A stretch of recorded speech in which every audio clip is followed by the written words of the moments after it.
The Untold Story of Mesopotamia, world's first civilization.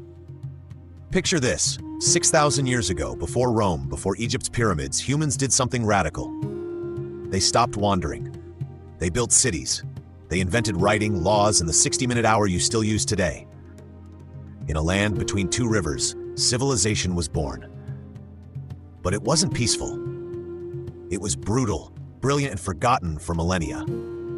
This is the untold story of Mesopotamia, the place where everything we call human society began. Mesopotamia means land between rivers in Greek.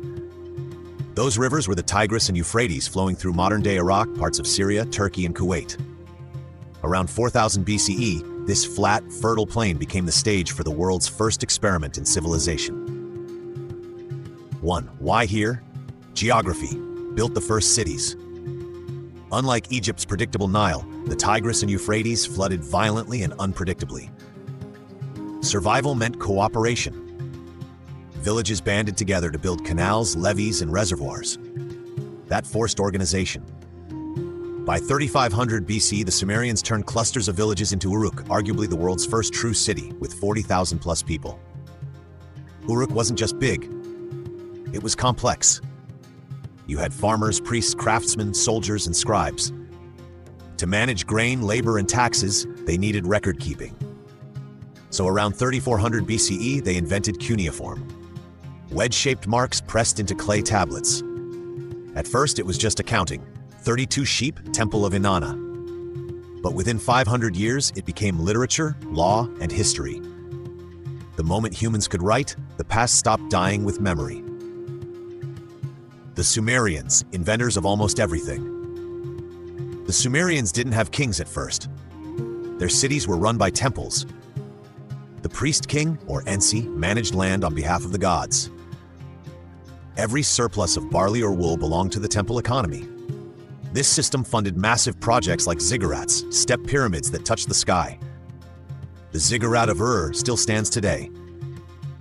Look at what they gave us. The wheel, first used around 3500 BCE, not for transport but for pottery. Wheeled carts came 300 years later. The 60 system.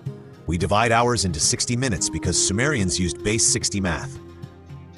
It divides easily by 2, 3, 4, 6, 10, 12. Try doing that with base 10. Law codes. Before Hammurabi, Sumer's Ur-Nammu wrote laws around 2100 BCE. If a man commits murder, he is to be killed. Justice was written, not just spoken. Literature. The Epic of Gilgamesh is the oldest surviving story. A king who is 2/3 God searches for immortality, fails, and learns to accept human limits. Sound familiar? Every hero's journey since owes it something. 3. Akkad to Babylon. Empires rise and fall. Around 2334 BCE, Sargon of Akkad did something new. He conquered all of Sumer and created the world's first empire. He ruled from the Mediterranean to the Persian Gulf. But empires in Mesopotamia never lasted. No natural borders meant constant invasion. After Akkad collapsed, Babylon rose under Hammurabi around 1792 BCE. His famous law code had 282 rules carved on stone. An eye for an eye comes from here. But it wasn't equal justice. Penalties depended on class. Break a nobleman's bone, pay silver. Break a slave's bone, pay half that. Harsh, but it was the first time laws were public. You could see them. You could argue them. Babylon also gave us astronomy. Priests tracked planets to predict omens. In doing so, they mapped eclipses, identified 5 planets, and created the zodiac. Their 12-month lunar calendar became the basis for Jewish, Greek, and Islamic calendars. Har 4, the Assyrians, masters of war and libraries. By 900 BCE, Assyria dominated. They were engineers of terror, iron weapons, siege towers, calculated brutality. But they were also archivists. King Ashur-banipal built a library at Nineveh with 30,000 clay tablets. When archaeologists dug it up in the 1850s, they found medical texts, dictionaries, myths, and letters. Without Ashur-banipal, we'd know almost nothing about Gilgamesh. 5. Why Mesopotamia fell.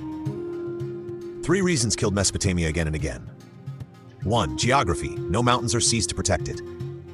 Hittites, Elamites, Persians, Greeks all invaded. 2. Salt. Irrigation worked too well. Evaporation left salt in fields.